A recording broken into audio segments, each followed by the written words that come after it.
Welcome back to Echo Ridge and another episode here in our Max Colonization series, where I think this is going to be our last episode focusing here on Winreel. I also think the majority of this episode is going to deal with feeding the tree and shipping off some of that sap. More on that in a little bit. You may remember in last episode that we printed Matthew Noel, who is frostproof. Unfortunately, they keep going inside the rocket to grab a suit. And lucky for us, it looks like the pod is going to be gracious enough and give us another frostproof dupe. Now, we ideally need a cook because Matthew is going to be the rancher. Unfortunately, this Frankie is a kitchen menace, which ultimately gives him a -3 to cuisine, which ends up being a -15% to cooking speed. Look, I don't care if it takes you longer to cook the food, just as long as you cook the food. So welcome to the series, duplicate number 34, and the second dupe that's going to live here on Winreel, Soph. I'm instantly going to take Soph and put them into grilling. Sorry, not sorry. Matthew only has one skill point, so I might as well put them in the farming. I need to get them to critter ranching 1 though. A couple of quick updates from the last episode. We are still pumping oxygen into this area, and it's going pretty well, to the point where we're even backing up on this vent and sending the excess all the way down here to the rocket port loader, where we're supplementing the oxygen supply for the ESS colonizer.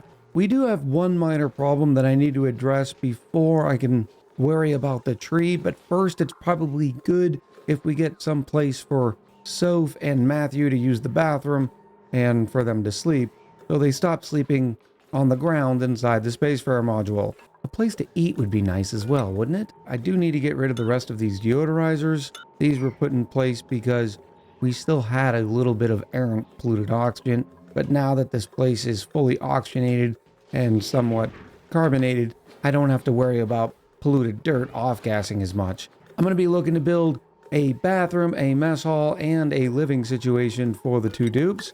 Oh, I need to cover up that tile really quick.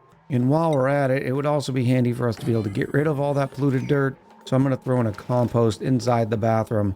Now, the great thing about these bathrooms here is in the fact that I don't have to worry about sinks. For the simple reason, it's too cold in this area to generate germs anyways. As you can see, there's not a single germ on the colony. Unfortunately, in order to make the room a latrine or a washroom, it requires some sort of wash station. In fact, the washroom requires a plumbed wash station. In this case, though, I think we're going to be able to make do with a hand sanitizer, even though there's no bleach stone on this colony. We do have a little bit of dirt that was found on the planetoid, but fear not, as soon as we start composting the polluted dirt, the outhouses are actually an infinite supply of dirt. For the simple reason, you put 13 kilos of dirt in, and you get 19.7 kilos worth of polluted dirt out. Since we are putting the compost up here, I don't want that heat to start radiating, so I think I am going to extend this cooling loop a little bit. And now that I have an infinite supply of tungsten, I might as well use it as just an available metal. I'm just going to come up here, go across the bathrooms, and sort of hook around like this. And we have entirely too much supercooling on this planetoid, so I'll make sure I hook it in through here to be able to refill the loop. While they're catching up on that, I wanted to show you the problem that I was talking about earlier. Right now, I have the brine water snipped coming from our cool salt slush geyser. Part of the reason was because, well, I don't need the ice for quite some time, and this tungsten volcano is dormant, but it's still 163 degrees in here, which is great, because the more heat we have, the more opportunity we have to convert polluted ice into water, and then steam, and then refreeze it into regular ice. And we can thank the thermal aqua tuner for that, for continuously providing a source of heat even while the tungsten volcano is dormant. The issue is with the automation. Right now there's 40 kilos worth of steam pressure in here, and this atmos sensor is not going to send a green signal until there's less than 20, which that's not going to happen until the steam turbines turn on, which won't happen until it's over 200 degrees in here, which is all the way we intended. Unfortunately, that means this vent would end up being closed for quite some time. But watch what happens when I connect this vent to the brine water sitting behind it. Ever so slowly, that brine water inside the insulated liquid pipe starts to heat up. Minus 18.3, minus 18.2. Eventually, it would get hot enough, if the steam turbines didn't open up this liquid vent in time, this blob of water would flash. Not what we want. We don't have to worry about that with the conveyor rail because the conveyor system works a little bit different from the liquid pipe system. As such, when something state changes on a rail, it just falls right off the rail. Whereas with the pipes, they end up cracking. So what's the solution to this problem? Well, part of it's easy and part of it's complicated. Instead of having the automation shut this vent, I need to have the automation turn off a liquid shutoff that is sitting out here in the environment. And most of that is pretty easy to get to. I'll just snip it off from here, and then I can just extend this automation wire to disable the liquid shutoff. In other words, when we disable the liquid shutoff, we're going to want the rest of the brine be drained and for the brine packets to stop right here.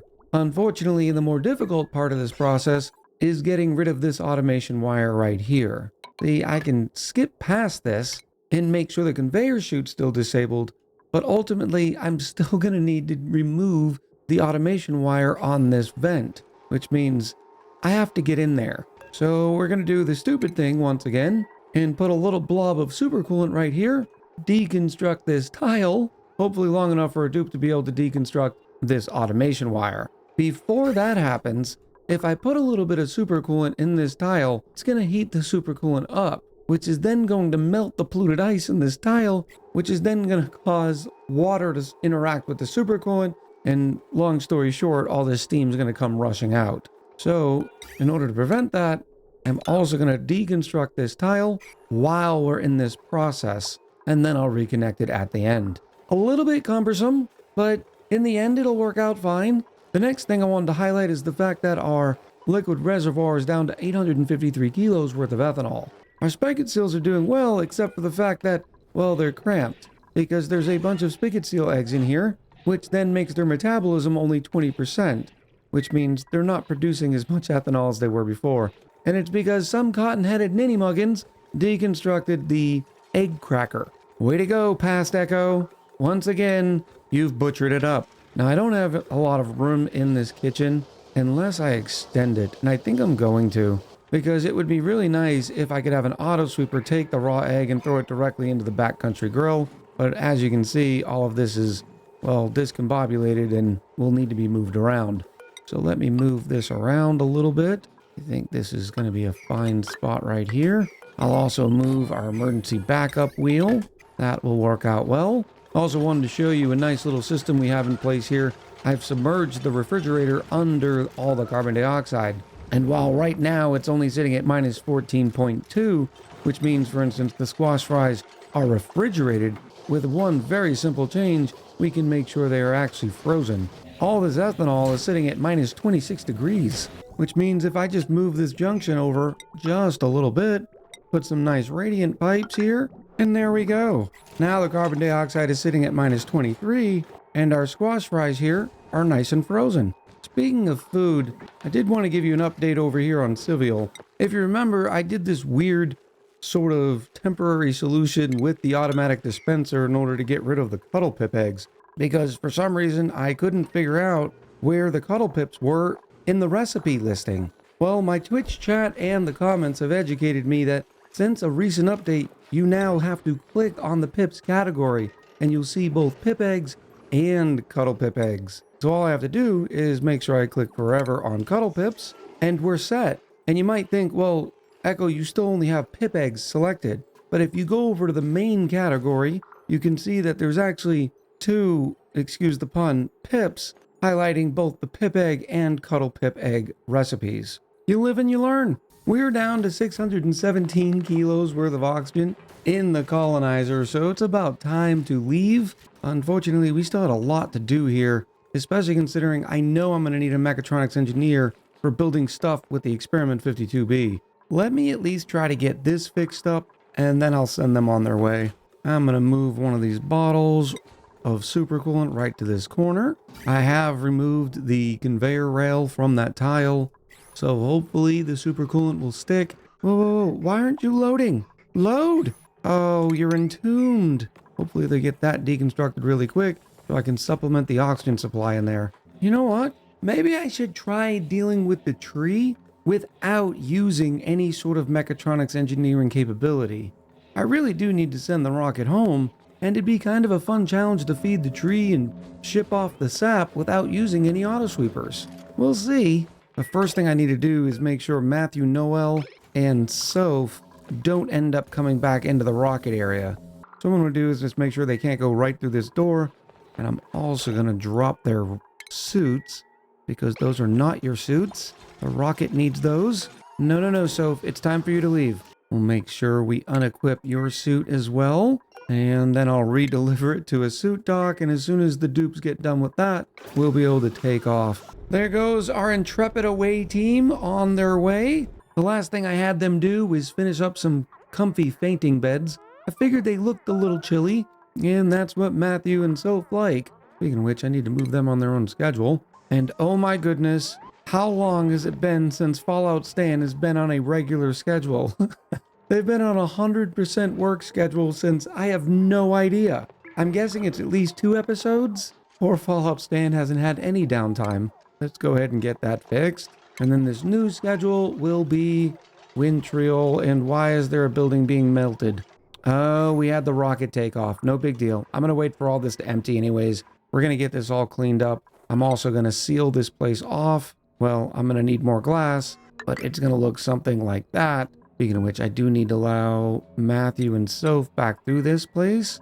And that way, as soon as we get the egg cracker done, we can empty the ranches of all the spigot seals so they can start producing a normal amount of ethanol, because we're still running low. I also failed to put in the Regal neutronium sealing trim the first time, so I'm replacing it now. Nothing but the best for our dupes here on Echo Ridge Gaming. Speaking of which, in the end, we ended up with a nice latrine, a great hall, and a luxury barracks. And you might wonder how I got the 4 tiles in for the luxury barracks, and it's because this little tile here makes the whole barracks a 4-tile high room. I've also placed Soph and Matthew on their own Winreel schedule.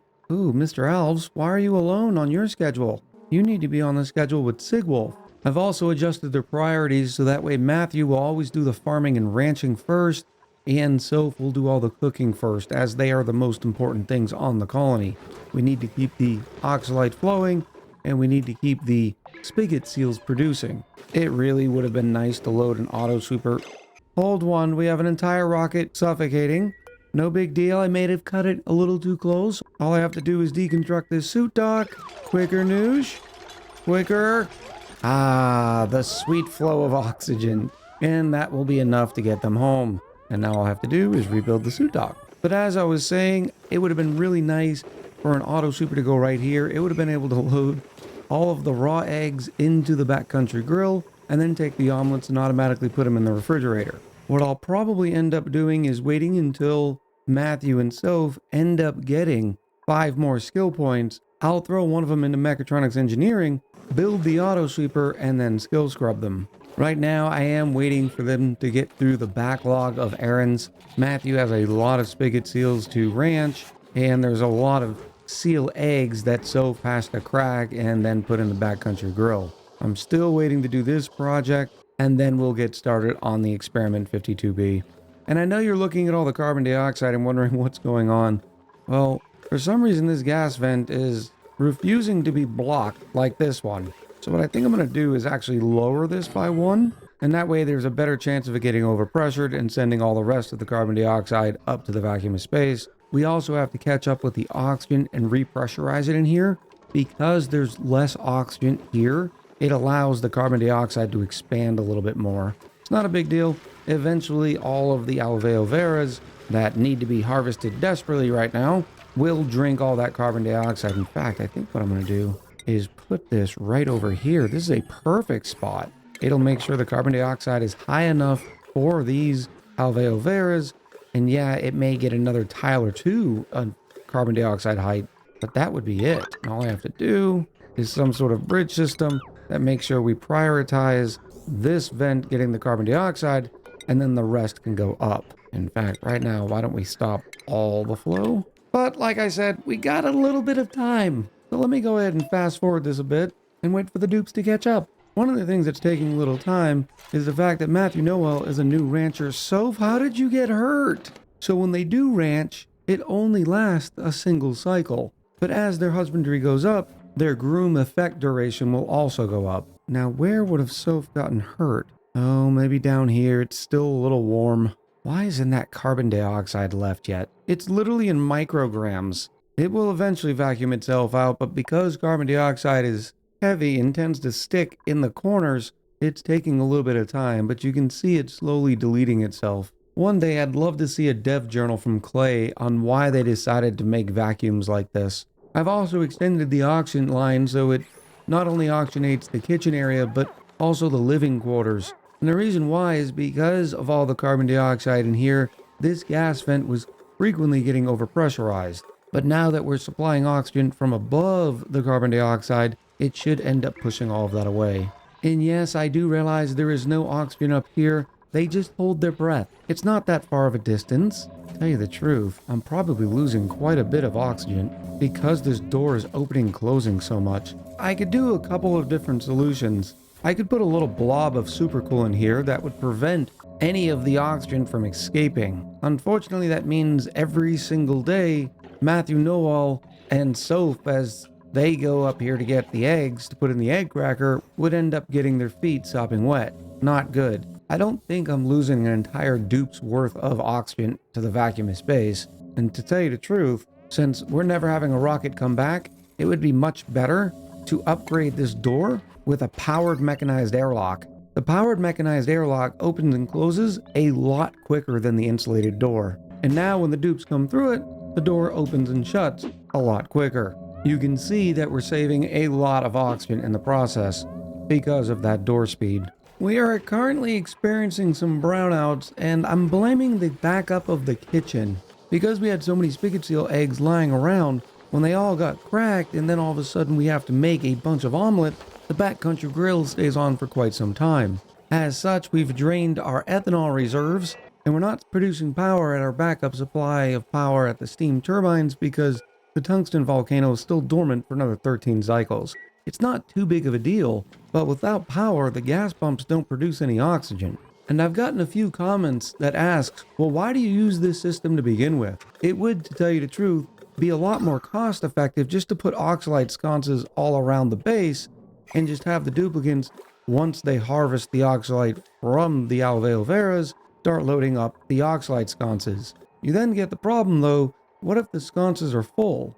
What's going to happen is a lot of the oxygen is going to off-gas right here and interfere with the growth of the alveolar veras. So it's a lot easier just to ship the oxalite out, which then you could say, well, just send it off to a different room and then load it up manually. And to tell you the truth, if I didn't want to load the port loader with some O2, I probably would have done that, because this is an extra 480 watts that we are spending. But that's only because it's having to run flat out right now. Eventually, this whole place will be fully oxygenated, and I'm not going to have to worry about it. We'll only be using the gas pumps for a fraction of the time because we only have 2 duplicants breathing the oxygen. As you can see, the oxygen level is starting to press down that carbon dioxide now. This is taking, once again, more time. Matthew's finally breaking up this insulated tile, which is going to drop some of this supercoolant.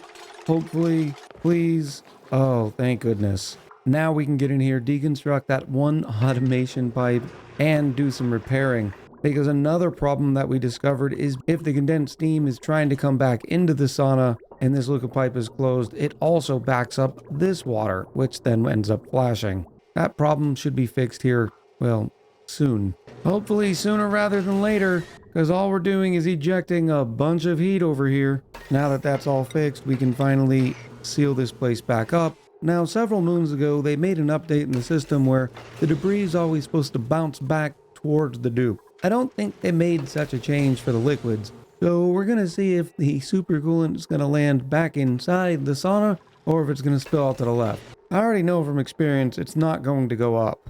That's just way too convenient. Survey says, and it actually went to the left. That's very convenient. Now I won't end up with the supercoolant of shame. Somehow old Matthew has gotten food poisoning, despite the fact that there are no germs sitting on this planetoid, even on the outhouses. Well, other than the polluted dirt inside of the outhouse, but even that dies fairly quickly. And unless Matthew is quite literally putting their hand inside of it, and grabbing said polluted dirt, I don't understand how they got sick. No, this is how it's happening. Both dupes just used the bathroom, which then floods the outhouses with germs, and it takes about a tenth of a cycle for the cold to actually kill all the germs. And just like that, there's no more germs. We still have another 3.5 cycles until this volcano comes out of dormancy, and who knows how long until it actually starts erupting again. So I've taken the opportunity to start putting in a few more solar panels. The solar panels are almost worthless here on this planetoid.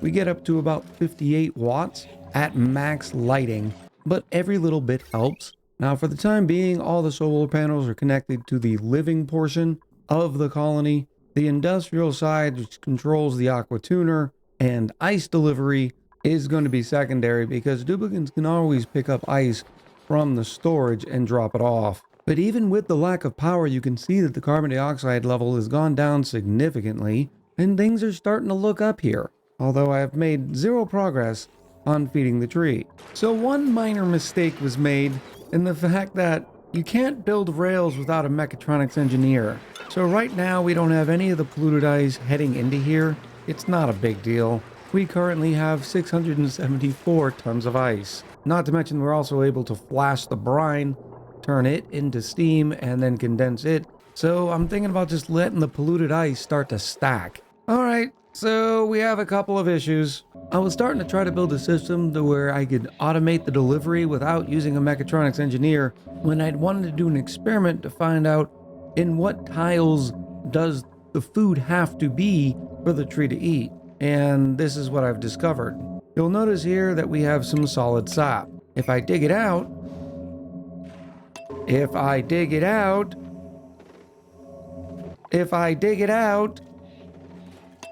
thank you, Soph. No, Soph, no.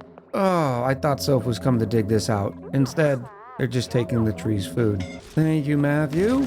You'll notice that as soon as the tree tries to eat and then subsequently produces the sap freezes. And that's because sap freezes in all temperatures under 20 degrees, which then entombs the tree. So I suppose I could put another robo-miner here to unentomb the tree, but the other problem I've come into is, well, without a mechatronics engineer, there's no way to dump food. You can't select anything edible with our automatic dispenser. All of that is reserved for both the ration box and the refrigerator. I don't understand why you can throw food in a conveyor loader, but you can't throw food in an automatic dispenser. The other solution I could use is to keep this area warmer than 20 degrees. The problem with that is, well, A, it would take quite a bit of power because it would be counterproductive to the chill that we have going over here. But I think that's the reason why I originally said this area was going to be warm and this area was going to be cold. You know, sometimes I forget things. I mean, we've been playing this playthrough for how many months? In the end, I think it's just easier to put a robo-miner up. Well, maybe not one made out of steel. The other issue I've run into is the fact that, well, in order to load solids, which all of our sap is solid, it has to be loaded through the rail system. That's not great. Not to mention the fact I then have to power a rad bolt generator long enough to be able to pay the 60 rad bolt cost to ship things off to Fernial. And despite my best efforts, well, we just don't have that kind of power here, since the spigot seals have decided not to produce as much for me. Which means it's time to tame this hydrogen vent. Right now it's dormant, which is good. It'll give me time to analyze it, despite the fact I don't have a researcher with field research.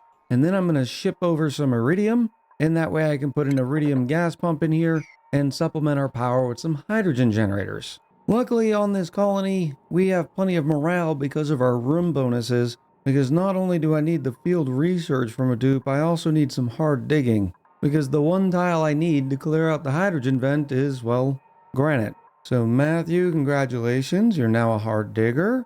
So, you're a field researcher, way to go. Not that it's crucial to actually analyze the vent anyways. Before I build that robo-miner, I wonder what happens if we feed the tree, and this tile right here is a mesh tile. Would the sap fall down as a liquid and then freeze on this tile?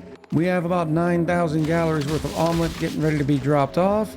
Let's find out what happens with that sap. No tree, no one's there for you to hit, and no, that didn't work either.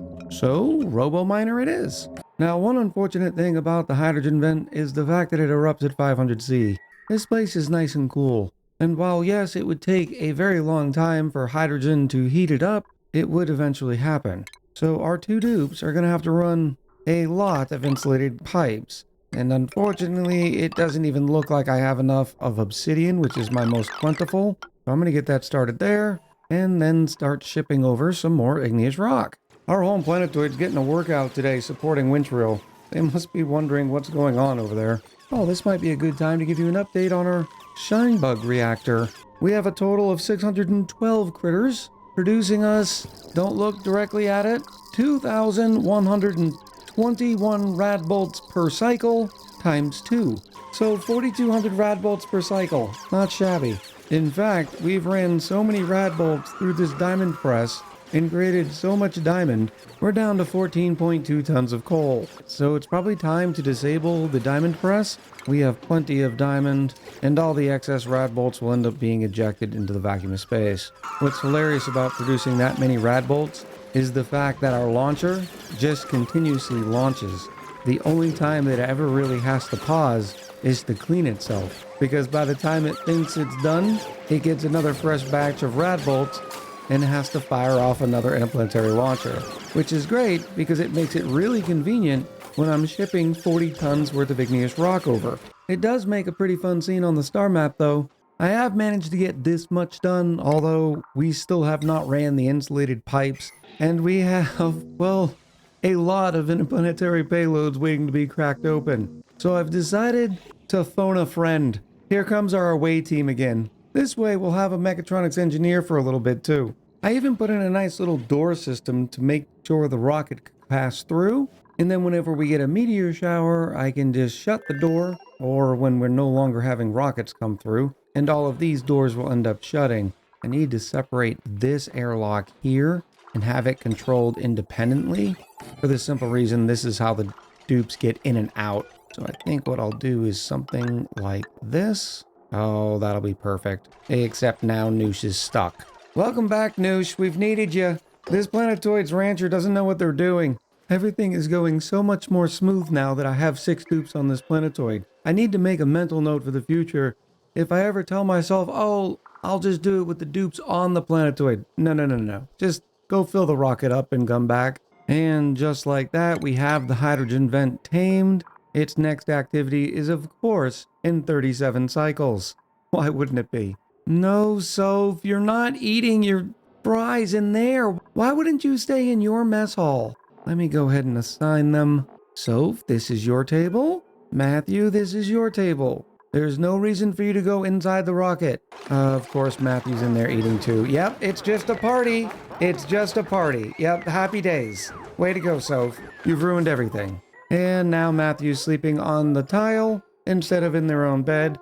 You too, Matthew, have ruined everything. This is why we can't have nice things. So now I will disable Soph and Matthew from being able to go outside through this door again. And whenever they come out with their suits, I will take the suits off and reinstall them. Look, I know you're sleepy. You're sleepy and you have a sore back because you tried to sleep in the rocket where you don't belong. Oh, you too, Matthew. Not your suit. Now that we've got the hydrogen vent tamed, something important. We now need to figure out how much hydrogen it's going to produce in its activity period, and that way we can store every single bit of it. Otherwise, what's going to happen is this area is going to get overpressurized, and we're going to be wasting precious hydrogen.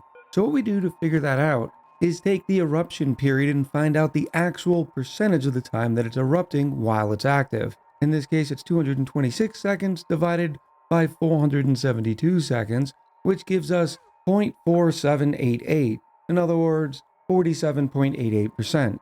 We can then take that 0.4788 and multiply it times its activity period of 81.8 cycles, which gives us 39.16 cycles. In other words, it will actually be erupting for 39.16 cycles flat. Well, once we have that number, and we know the fact that while it is erupting, it produces 366.1 grams of hydrogen per second, we can figure out how much hydrogen it's going to produce during its entire activity period. So we're going to take our 39.16 and multiply it times 600 seconds per cycle, which gives us 23,496 seconds. We multiply that number by the 366.1 grams. And then we get a total of, let's go ahead and say 8.6 million grams. Or in other words, 8,601 kilos. Which means we actually need 8.6 gas reservoirs. I'm only going with 8 because it's nice and even, and I'm assuming we'll end up using 600 kilos worth of hydrogen in the 81.8 cycles the vent is active. Tell you the truth, I could probably get away with maybe 4 or 5, but I don't want to take any chances. A quick update over here on Winreel. When I disabled the diamond press, it prevents any of the rad bolts from actually going inside of it. So just disabling the press does not work. What I'm going to have to actually do is just snip it here, and that way all the rad bolts bypass this rad bolt reflector. Oh, Sigwolf, you poor dupe. How long have you been in there? Okay, something's gone wonky. Somehow the igneous rock that I'm bringing in is at 900 degrees, which then has caused all the gas reservoirs to start overheating. Despite there's no gas in here, it's just because of the igneous rock. My only guess is they grabbed some from a volcano before the auto sweeper could grab it and put it in the conveyor loader? I don't know, but even in that case, it should have been as cool as the steam here. Not to mention on this planetoid we have 1,600 tons of igneous rock. Why would you grab the stuff that's 900 degrees? And why is so much of it 900 degrees? But if I look in all of these interplanetary payloads, they're all 800 to 900 degrees. It really does not make sense to me. And what happened to the old process that when you get done building something, it resets its temperature? But something's obviously going a little wonky with the simulation, because as you can see, the temperature on this gas reservoir keeps going up and down. We haven't dropped off any new igneous rock. It's like there was an explosion of heat. Yeah, something's obviously going weird. Meanwhile, this gas reservoir is sitting at 55 degrees, like, no, I'm okay, you do you, boo. Alright, I've managed to chill this area out a little bit with some well-placed ice temperature shift plates. Don't worry, everybody was okay. Now all we're doing is waiting on... Okay, what happened to this igneous rock? Now all we're doing is waiting for some Where did it all go? Now all we're doing is waiting for some hydrogen to really kick this system into overdrive. Let me show you what I've come up with the tree that, yes, ended up taking some mechatronics engineering. I have a conveyor loader here. Whenever an omelet cooked from the spigot seal eggs, this auto sweeper is going to grab the omelets and then throw them into this conveyor loader. The conveyor loader is then going to ship the omelets all the way up here and drop them in front of the tree. The tree is going to eat, and as it produces sap, the robo miner is going to take down the tile. Now, unfortunately, what this means is that we're only going to be producing 50% of the sap that we otherwise would have been, because every time that we destroy the tile, it reduces the mass in half. But this auto sweeper is going to be picking up sap, the solid state of sap. Needless to say, this system is going to take some time. And while we're waiting for, in this case, 200 kilos worth of solid sap, this system is going to be off.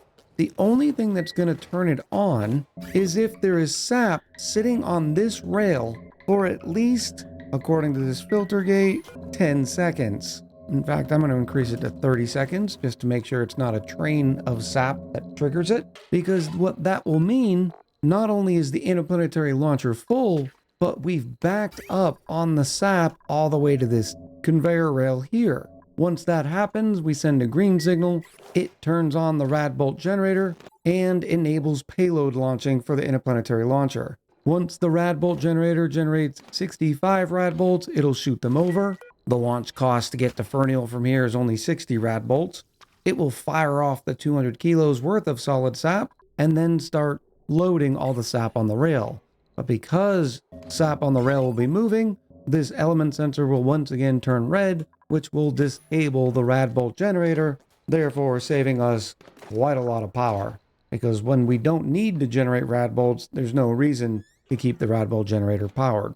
And the great thing about this is, whereas you normally need cooling, it's sort of built into the system. The interplanetary launcher is touching the window tiles, so whenever it snowy meteor comes down, it'll end up cooling the window tiles and the interplanetary launcher. And as for the rad bolt generator, since it doesn't actually sit on the window tiles, I just put a conduction panel. So the conduction panel forces the transfer of thermals from the tiles to the rad bolt generators. I still have 20 cycles to wait for this hydrogen vent to turn on just to QC this whole system, but all of it seems pretty simple. Some of the other updates around Winreel is you'll notice all the carbon dioxide's gone and it only stores in this area now, so that system is much improved. Eventually the whole place will become overpressured, which will then allow the oxalate to really start backing up in the system, although that's going to take a little while. Really disappointed with how much ethanol the spigot seals were able to produce. Well, probably not the spigot seal's fault, more like the bonbon tree's fault. If I was a clay dev and I had to make a balance change, I would make sure that whenever you were spawning the Winreel planetoid, you at least make it enough light to make the bonbon trees sort of viable. Think about all of the work we did to make all of these bonbon trees, and yet they can barely even support 3 spigot seals. But that's going to about do it for Winreel, which means we've now colonized 4 planetoids, which also means we have 5 more remaining.